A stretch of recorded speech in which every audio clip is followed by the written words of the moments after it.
Hello, my all dear viewers, and a very warm and pleasant good morning to you all. और मैं स्वागत करता हूं आप सभी का हमारे इस चैनल लर्निंग पर। और मैं आशा करता हूं कि आप सभी घर पर स्वस्थ होंगे और मस्त होंगे। सो व्यूवर्स, अगर आपको हमारा ये कंटेंट पसंद आता है तो आप ज़्यादा से ज़्यादा हमारे इस कंटेंट को लाइक और शेयर करें और हमारे इस पेज को सब्सक्राइब करना ना भूलें। आप हमसे हमारे टेलीग्राम चैनल पर भी जुड़ सकते हैं, जिसका लिंक हमारे डिस्क्रिप्शन बॉक्स में दिया हुआ है। वहाँ पर भी हम आप लोगों को डेली बेसिस पर हिंदी और इंग्लिश की वॉकअप्स प्रोवाइड करवाते हैं, जिससे आपके जितने भी ग्रामेटिकल कंसेप्ट्स हैं वो आपके क्लियर हो सकें और आपके जितने भी कॉम्पिटेटिव पर्पसेस हैं जैसे bank, SSC, UPSC, state PCSC, NDA या सीडीएस, वो सभी आपके साकार हो सकें। सो विजिट करना ना भूलें आप हमारे टेलीग्राम चैनल को। सो आज के इस एडिटोरियल को स्टार्ट करने से पहले जो कल हम लोगों ने एडिटोरियल डिस्कस किया था, उस बेसिस पर आप लोगों के लिए कुछ क्वेश्चंस हैं जो हम लोगों ने प्रिपेयर किए हैं इसके लिए। देखिए, आइए चलिए देखते हैं हम लोग। सो पहला जो क्वेश्चन है वो है CPI decreased because of which reason for month October. जो CPI है, कंज्यूमर प्राइस इंडेक्स, वो कम हुआ था किस वजह से? ऐसा क्या रीजन है मंथ अक्टूबर के लिए? क्या बेवरेजेस में डेसेलरेशन की वजह से, या बेवरेजेस की जो प्राइस है उसमें डेसेलरेशन की वजह से, ऑयल एंड फैट्स की प्राइसेस में डेसेलरेशन की वजह से, या फूड प्राइसेस में डेसेलरेशन की वजह से, या वेजिटेबल्स की प्राइसेस में डेसेलरेशन की वजह से? डेसेलरेशन की वजह से। तो आपको ये बताना है कि इसका आंसर क्या है, और इसका आंसर लिख के आपको हमें कमेंट बॉक्स में लिखकर जरूर जवाब देना है। सेकंड है विच क्रॉप या क्रॉप्स इज और are affected by heavy rains. ऐसी कौन सी क्रॉप है या क्रॉप्स हैं जो अफेक्ट हुई हैं किसके द्वारा? हैवी रेन्स के द्वारा। Wheat and floor, rice, paddy crop, या फिर इनमें से कोई नहीं। इसका आंसर एक भी हो सकता है और एक से ज़्यादा भी इसके आंसर्स हो सकते हैं। सो आपको ये जो आंसर्स हैं वो हमें कमेंट बॉक्स में लिखकर जरूर जवाब देना है। आप अपनी सजेशंस जो है वो भी हमें कमेंट बॉक्स में लिखकर बता सकते हैं, और आपके सजेशंस पर भी हम लोग डेफिनेटली वर्क करेंगे। तो चलिए स्टार्ट करते हैं आज का हमारा एडिटोरियल। देखिए, जो हमारा एडिटोरियल है आज का वो है गेटिंग रेडी। दैट मीन्स देखिए, ये बात करना चाह रहे हैं यहाँ पे, तो गेटिंग क्या हो जाएगा हमारा यहाँ पे? नाउन हो जाएगा। और रेडी क्या है हमारा यहाँ पे? एडजेक्टिव है। दैट मीन्स हम लोग क्या हो रहे हैं? तैयार हो रहे हैं। अब किस चीज़ के लिए हम लोग तैयार हो रहे हैं? गेटिंग रेडी का मतलब, जैसे बहुत सी बार हम लोग खुद भी बोलते हैं even that just I am getting ready, कि मैं क्या हो रहा हूँ? तैयार हो रहा हूँ। तो यहाँ पे वही चीज़ बोली जा रही है कि हम लोग तैयार हो रहे हैं। अब किस चीज़ के लिए तैयार हो रहे हैं? आइए चलिए देखते हैं। India during its G20 presidency. देखिए, इंडिया अगर बात करें हम लोग, हमारी जो G20 प्रेसिडेंसी जो है अब वो हमारे हाथों में आने वाली है। हमें पता है कि G20 जो मीटिंग है, जो G20 जो समिट है, वो क्या है? नेक्स्ट ईयर इंडिया में होने वाली है। तो उसकी जो प्रेसिडेंसी है वो अभी किसके हाथ में आने वाली है? इंडिया के हाथ में अब आ चुकी है, इवन बोल सकते हैं हम लोग। Needs to bring all nations in line. तो हमें क्या है? सभी जो नेशंस हैं उनको क्या एक लाइन में लाना पड़ेगा। एक लाइन में लाने का मतलब एक साथ लाना पड़ेगा विद इट्स विजन। किसके साथ? हमारा जो विजन है, हमारी जो सोच है, हमारा जो गोल है, उस गोल के साथ क्या है? अभी जितने भी जो कंट्रीज हैं जो G20 का क्या है पार्ट है, उन सभी कंट्रीज को क्या है अब हमें हमारे साथ लाना होगा। तो उसी के लिए क्या होना है? हमें अब यहाँ पे तैयार होना है। आइए चलिए देखते हैं हम लोग यहाँ पे आगे। With the hand over of the Gavel. Gavel का मतलब क्या होता है? एक तरह से बोल सकते हैं हम लोग किसी भी चीज़ को हैंड ओवर करना, किसी भी चीज़ को जैसे रेंट पे हम लोग देते हैं, तो यहाँ रेंट पे देने की बात नहीं है। यहाँ पे क्या होता है? सभी कंट्रीज को इक्वली क्या करना, कंट्रीब्यूशन जो है वो सभी कंट्रीज का रहना। तो उसी तरह से क्या है? हैंड ओवर किया गया है हमें भी equally from Indonesian president Joko Widodo. किसके द्वारा? जो इंडोनेशिया के प्रेसिडेंट हैं जोको विडोडो, उन्होंने क्या की है? G20 की जो प्रेसिडेंसी है वो किसको हैंड ओवर कर दी है? इंडिया को हैंड ओवर कर दी है। प्राइम मिनिस्टर नरेंद्र मोदी, तो हमारे जो ऑनरेबल प्राइम मिनिस्टर है mister Narendra Modi, took over leadership of the G20 process. देखिए, उन्होंने क्या कर लिया है? उन्होंने लीडरशिप को संभाल लिया है, उन्होंने कमान संभाल ली है। किसकी? G20 जो प्रोसेस है, G20 जो प्रक्रिया है, उसकी कमान उन्होंने किससे ले ली है? जो इंडोनेशियन जो प्रेसिडेंट है मिस्टर जोको विडोडो, उनसे क्या है? इन्होंने यहाँ पे लीडरशिप संभाल ली है G20 की। ऑन वेडनेसडे, कब ली है ये लीडरशिप? वेडनेसडे को ले ली है। विच विल पोजिशन इंडिया, जो क्या करेगा? इंडिया को पोजिशन करेगा। दैट मीन्स बोल सकते हैं हम लोग यहाँ पे इंडिया को तैनात करेगा at the helm of forming consensus. Helm का मतलब बोल सकते हैं हम लोग यहाँ पे टॉप पोजीशन पे। किसकी? Forming consensus. फॉर्मिंग कंसेंसस का मतलब हमें क्या है? सभी की सहमति से क्या करना पड़ेगा? हमें नियम कानून बनाने पड़ेंगे। अब दैट मीन्स देखिए, अब ऐसा नहीं है कि अब हम लोग हमारे हिसाब से सोच सकते हैं। अब हमें क्या है? सभी कंट्रीज को साथ में लेके चलना पड़ेगा। क्यों? क्योंकि अब आप एक क्या बन चुके हैं? G20 को क्या करने वाले हैं? नेक्स्ट ईयर आप लीड करने वाले हैं। तो अब हमें क्या है? सभी की सहमति से क्या करने पड़ेंगे? कंसेंसस का मतलब होता है सभी की सहमति से कोई भी रूल्स रेगुलेशंस बनाना, कोई भी policy banana. Among the most advanced economies, किसके बीच में? वो भी हमारी तो देखिए, हमारी तो क्या इवन डेवलपिंग एक बोल सकते हैं इकोनॉमी है, लेकिन क्या है हमें जो बहुत सारी वर्ल्ड की जो एडवांस्ड इकोनॉमीज हैं, जैसे बोल सकते हैं हम लोग यूके हो गया, इसके अलावा यूएस हो गया, चाइना हो गया, तो इन एडवांस्ड इकोनॉमीज के साथ क्या करना है अब हमें वहां पे क्या है नई नई पॉलिसीज फॉर्म करनी है, उनको हमें लीड करना है ओवर द नेक्स्ट ईयर। कब? नेक्स्ट ईयर अब हमें इन सभी कंट्रीज को क्या करना है? लीड करना है, और सभी के साथ क्या है अब हमें अच्छे से रिलेशंस बनाने पड़ेंगे। इंडियाज प्रेसिडेंसी, इंडिया को जो ये प्रेसिडेंसी दी गई है G20 की, विच बिगिंस ऑन December 1, ये देखिए ये प्रेसिडेंसी कब स्टार्ट हो जाएगी इंडिया की? December 1 से। कम्स एट अ टाइम, ये एक ऐसे समय पर आई है when the world faces economic hardships, जब क्या है जो पूरा वर्ल्ड है, पूरा संसार है, वो फेस कर रहा है, क्या फेस कर रहा है? जो आर्थिक दुविधाएं जो है, आर्थिक परेशानियों को फेस कर रहा है, तो हार्डशिप्स डाउन हो जाएगा, इकोनॉमिक हमारा एडजेक्टिव हो जाएगा। एंड ग्लोबल रिसेशनरी ट्रेंड्स, और कौन सा? देखिए एक ट्रेंड जो है, एक फैशन जो है वो चलता जा रहा है ग्लोबल लेवल पे, क्या है? रिसेशन, दैट मीन्स मंदी जो है ग्लोबल लेवल पे वो बनी हुई है। तो इससे रिलेटेड देखिए इंडिया को इस टाइम पे लीडरशिप मिली है जहां पे क्या है आर्थिक जो परेशानियां हैं वो सभी कंट्रीज की बनी हुई हैं, और इसके अलावा क्या है वर्ल्ड लेवल पे भी क्या है जो मंदी का माहौल है वो भी क्या है बहुत ज्यादा बना हुआ है। इन एडिशन इसके साथ साथ the political polarisation between the US and European Union, इसके साथ साथ ही क्या है राजनीतिक रूप से जो बंटवारा हो रहा है, राजनीतिक रूप से क्या है पोलराइजेशन, दैट मींस जो बंटवारा हो रहा है किसके बीच में? यूएस के बीच में और यूरोपियन यूनियन के बीच में। एंड रशिया, दैट मींस क्या है यूएस, यूरोपियन यूनियन और रशिया, इन तीनों के बीच में क्या है पॉलिटिकल रूप से क्या है पोलराइजेशन, बंटवारा देखने को मिल रहा है। सो ऑल G20 मेंबर्स, और ये भी क्या है G20 मेंबर्स का पार्ट है तीनों, will make every meeting that India will host fraught with, अब देखिए ये तीनों कंट्रीज भी क्या है G20 समिट का जो है G20 मेंबर्स है उनका ये पार्ट है। So will make every meeting, और ये क्या करेंगे हर एक मीटिंग को बनाएंगे, क्या बनाएंगे? जो इंडिया होस्ट करेगा, इंडिया का मतलब अगले साल जो इंडिया होस्ट करेगा हर एक meeting, fraught with tensions, that means क्या है देखिए कहीं ना कहीं जो तनाव का माहौल है वो इस G20 मीटिंग में हमेशा बना रहेगा, जिसको कौन होस्ट करने वाला है? इंडिया होस्ट करने वाला है, क्योंकि देखिए रशिया, यूरोपियन यूनियन और यूएस के बीच में जो टेंशन है वो लगातार बनी रहेंगी। But the G20 summit in Bali provided some positive signals, लेकिन देखिए G20 समिट जो है बाली में, जो भी हाल ही में इंडोनेशिया में हुई है, प्रोवाइडेड, उसने क्या हमें प्रोवाइड किया है, उसने हमें दिया है क्या कुछ पॉजिटिव, कुछ सकारात्मक संकेत भी क्या है उसने हमें वहां पे दिए हैं। तो सिग्नल्स क्या हो जाएगा? नाउन, पॉजिटिव हमारा एडजेक्टिव हो जाएगा। डेस्पाइट फियर्स, देखिए वहां पे डर का माहौल था, लेकिन उसके बावजूद that G20 members would fail to produce a joint statement. अब देखिए वहां पे डर का माहौल ये था कि देखिए जो डर है वो कहीं ना कहीं बना हुआ है कि बहुत सारी कंट्रीज जो है वो एग्री नहीं करेंगे, स्पेशली यूरोपियन यूनियन हो गया, यूएस हो गया, रशिया हो गया। लेकिन इतने डर के बावजूद भी क्या है जो G20 मेंबर्स हैं उसमें देखिए फियर्स क्या था हमारा, जो हमारा फियर था, जो डर था वो क्या था कि जो G20 मेंबर्स हैं वो फेल हो जाएंगे, वो विफल हो जाएंगे क्या करने में? एक जॉइंट स्टेटमेंट देने में। दैट मींस सभी का क्या है एक सभी की सहमति से क्या है एक जॉइंट स्टेटमेंट देने में हम सभी फेल हो जाएंगे, लेकिन ऐसा वहां पे हुआ नहीं। इसलिए क्या बोला है हमने यहां पे कि हमें कुछ सकारात्मक संकेत वहां पे देखने को मिले। Sherpas of each delegation, sherpas देखिए कौन होते हैं? जो एक्सपर्ट्स होते हैं, जो भी जैसे मान लीजिए किसी भी कंट्री के प्रेसिडेंट हो गए, प्राइम मिनिस्टर हो गए, उनके साथ जो भी एक्सपर्ट्स क्या करते हैं वहां पे जाते हैं, उनको शेरपास बोला जाता है। तो जो एक्सपर्ट्स हैं हर एक डेलीगेशन के साथ, दैट मींस बोल सकते हैं हर एक कंट्री के डेलीगेशन के साथ जो एक्सपर्ट्स थे, persevered to reach a 17-page consensus document। persevered का मतलब बोल सकते हैं वो वहां पे क्या है उन्होंने जैसे तैसे स्ट्रगल करके, या जैसे तैसे हो सकता है उनके बीच में क्या है सहमति ना बन रही हो, लेकिन जैसे तैसे उन्होंने कोशिश करके क्या किया। रीच का मतलब देखिए परसेवेयर का मतलब हार्डशिप से गुजरते हुए, मुश्किलों से गुजरते हुए वो पहुंच गए किस पे? एक 17-पेज कंसेंसस डॉक्यूमेंट। दैट मींस क्या है सभी की सहमति से क्या है एक 17 पेज का क्या बनाया गया वहां पे डॉक्यूमेंट बनाया गया, जो क्या है सभी की सहमति से, जो G20 मेंबर्स हैं उन सभी की सहमति से क्या है वो कंसेंसस डॉक्यूमेंट बनाया गया। तो देखिए जैसे तैसे जो परेशानियां फेस कर रहे थे, लेकिन उसके बावजूद भी क्या है एक कंसेंसस डॉक्यूमेंट जो है वो वहां पे पहुंच गया सभी की सहमति से। और इसी चीज का क्या है सभी को डर लगा हुआ था कि ये जो डॉक्यूमेंट है कंसेंसस वो पहुंचेगा भी या नहीं पहुंचेगा। एक्सपेक्टेडली, अगर देखिए हम लोग आशा करें अगर यहां पे, तो एक्सपेक्टेडली क्या हो जाएगा हमारा एडवर्ब हो जाएगा।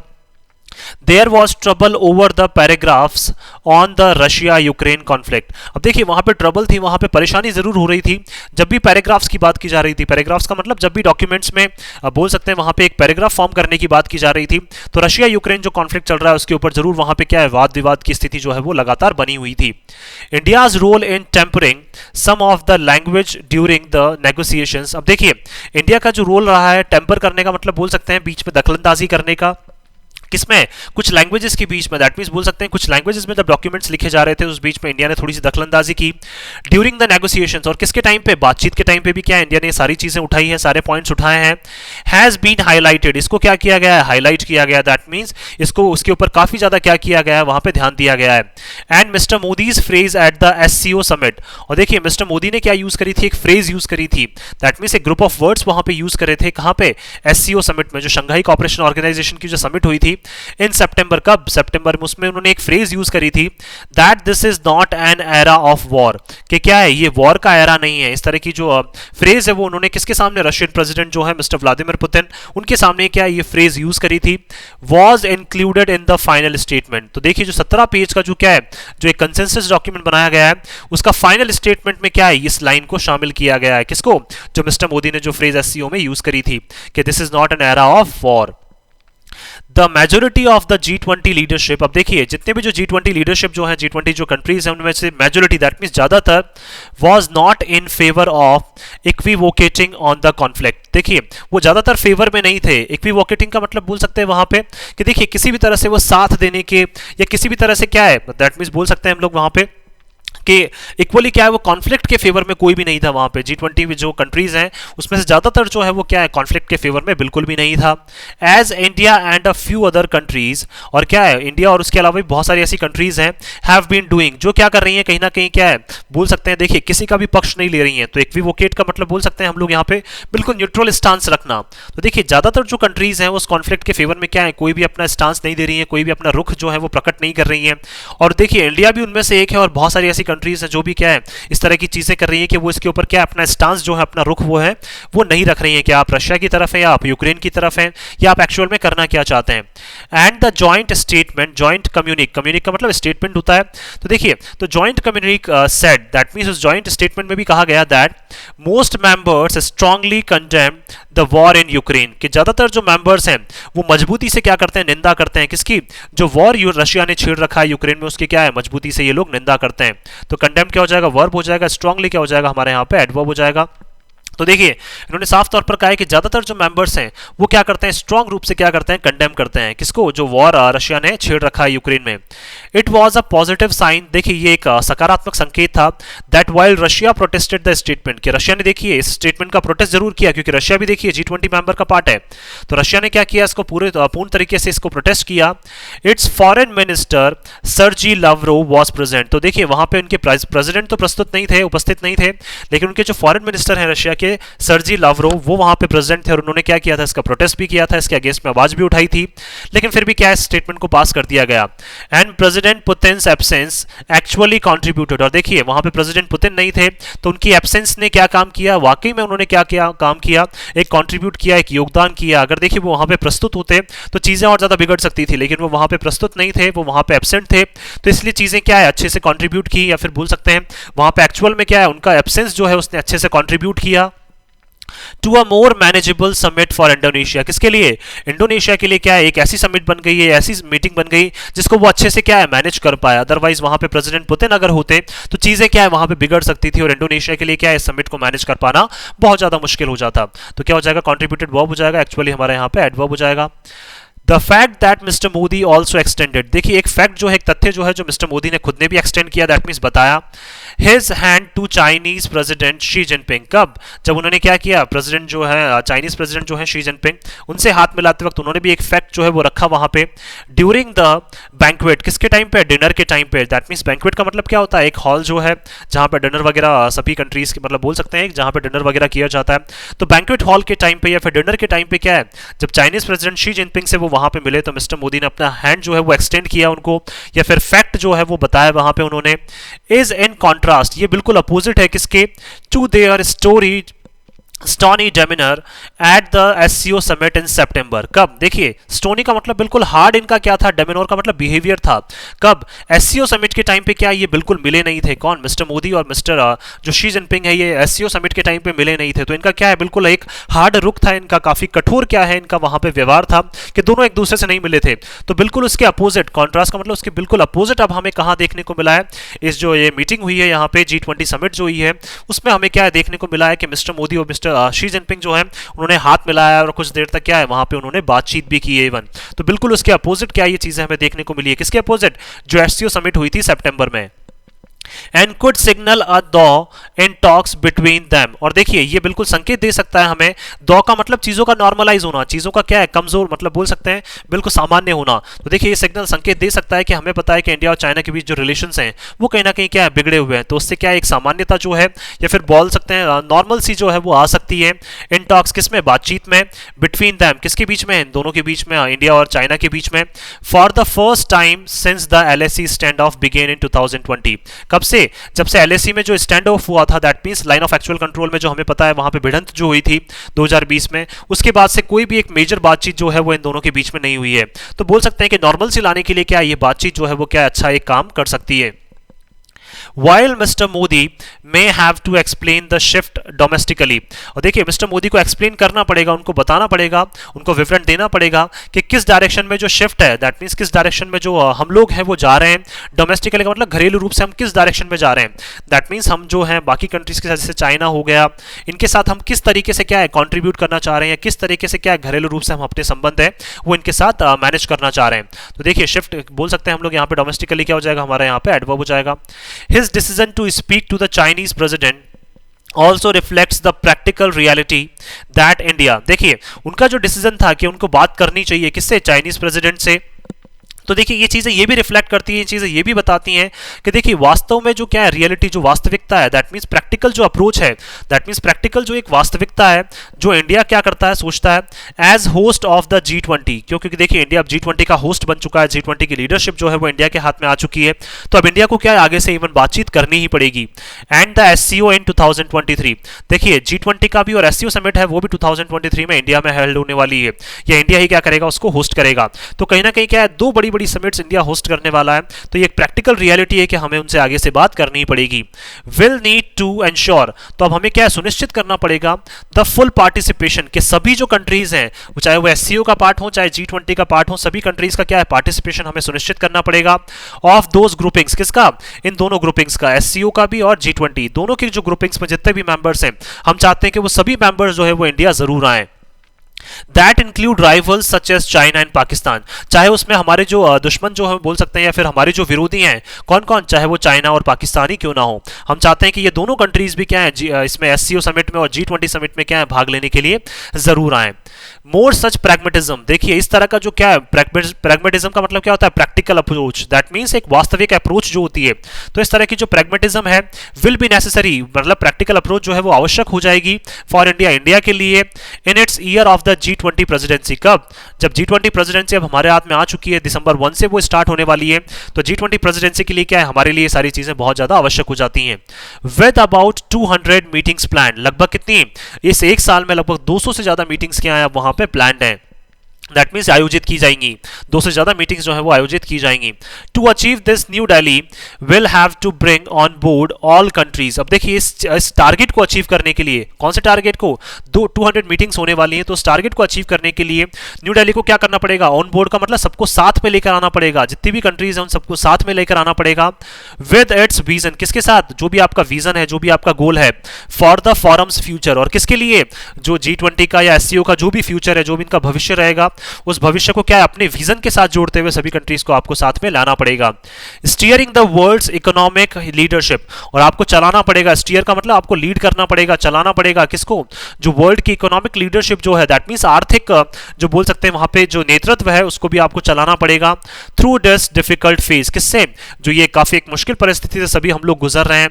देखिए मुश्किल परिस्थिति कैसे, एक तो इन्फ्लेशन बढ़ता जा रहा है, मंदी बढ़ती जा रही है, उसके अलावा रशिया यूक्रेन वॉर लगातार चलता जा रहा है। तो इस डिफिकल्ट फेज से बाहर निकालने के लिए आपको क्या करना पड़ेगा, वर्ल्ड की इकोनॉमिक लीडरशिप को आपको लीड करना पड़ेगा, दैट मींस आर्थिक नेतृत्व को आपको लीड करना पड़ेगा, आगे उसको बढ़ाना पड़ेगा। And preparing for future parallels, और क्या है फ्यूचर के जितने भी जो खतरे हैं, पैरल्स का मतलब डेंजर, जो खतरे हैं फ्यूचर के, उनके लिए भी आपको तैयार रखना पड़ेगा सभी कंट्रीज को। अब देखिए वो खतरे कौन कौन से हो सकते हैं, including climate change, climate change के लिए भी आपको तैयार रहना पड़ेगा, या आपकी पूरी तैयारी इससे रिलेटेड रहनी चाहिए। And global warming, global warming से रिलेटेड भी आपकी तैयारी पूरी रहनी चाहिए। Food and energy shortages, food और एनर्जी के जो प्रोडक्ट्स हैं उनकी शॉर्टेजेस जो होती जा रही हैं लगातार, उसके लिए भी आपको तैयार रहना पड़ेगा। टेररिज्म एंड कॉन्फ्लिक्ट, आतंकवाद और जितने भी वाद विवाद होते हैं उनके लिए भी आपको तैयार रहना पड़ेगा, खुद भी तैयार रहना और सभी कंट्रीज को भी तैयार करना है। And bridging the digital divide, और आपको क्या करना पड़ेगा, जो डिजिटली बोल सकते हैं, दैट मीन्स जो ऑनलाइन सर्विसेज हैं या डिजिटल जो सर्विसेज हैं उसमें कहीं ना कहीं क्या है, डिवाइडेशन बना हुआ है, या फिर बोल सकते हैं कहीं ना कहीं उसमें डिवाइड्स जो हैं वो आए हुए हैं। दैट मीन्स अंतर जो आया हुआ है उसको आपको क्या करना पड़ेगा, कम करना पड़ेगा, उसको ब्रिज बनाना पड़ेगा। दैट मीन्स देखिए, ब्रिज बनाने का मतलब क्या हो जाएगा, चीज़ों को कम करना, जोड़ना, तो वो ब्रिजिंग करनी पड़ेगी, आपको जोड़ना पड़ेगा। जहाँ पे भी क्या है, डिजिटल डिवाइड जहाँ पे भी आया हुआ है वहाँ पे चीज़ों को आपको सॉर्ट आउट करना पड़ेगा। तो ये सारी चीज़ें जो है वो क्या है, इंडिया को करनी पड़ेगी। तो देखिए स्टार्टिंग में जो बात की गई है वहाँ पे कि हमें क्या है, गेटिंग रेडी, दैट मींस तैयार रहना है। तो हमें हर एक सिचुएशन के लिए क्या है, तैयार रहना है। वो सिचुएशन हमारे अगेंस्ट में भी जा सकती है, क्यों, क्योंकि देखिए G20 के हम लोग क्या बन चुके हैं, प्रेसिडेंसी उसके हाथ में हमारी आ चुकी है। एससीओ की भी जो है वहां पे बोल सकते हैं लीडरशिप अब हमारे हाथ में है। दैट मींस एससीओ जो है वो अब हमें लीड करना है, होस्ट करना है अब हमें। तो ये जो दोनों इंपॉर्टेंट मीटिंग्स है जहां पे लगभग 200 मीटिंग्स होने वाली हैं, तो उसमें हम चाहते हैं कि सभी कंट्रीज, चाहे वो चाइना और पाकिस्तान ही क्यों ना हो, उन सभी कंट्रीज का जो कॉन्ट्रीब्यूशन है वो भी क्या है, लगातार यहाँ पे मिलता रहे, और वो दोनों कंट्रीज भी क्या है, अगले साल जो है वो इंडिया विजिट जरूर करें। तो ये सारी चीजों का हमें ध्यान रखना है, और जितनी भी हार्डशिप्स हैं, चाहे वो इकोनॉमी से रिलेटेड हो, चाहे क्लाइमेट से रिलेटेड हो, चाहे ग्लोबल वार्मिंग से रिलेटेड हो, इन सभी से रिलेटेड जो हमें क्या है, अपना एक विजन जो है वो डिसाइड करना पड़ेगा, ताकि G20 को भी हम आगे ले जा सके और एससीओ को भी हम आगे ले जा सके अपने खुद के विजन के साथ। मैं आशा करता हूं कि आप सभी को ये आर्टिकल है वो पसंद आया होगा। अगर आपको हमारा ये आर्टिकल पसंद आया तो आप ज़्यादा से ज़्यादा हमारे इस आर्टिकल को लाइक और शेयर करें, और हमारे इस पेज को सब्सक्राइब करना ना भूलें। थैंक यू सो मच कि आपने इस वीडियो को अंत तक देखा। Thank you so much once again for your love and support.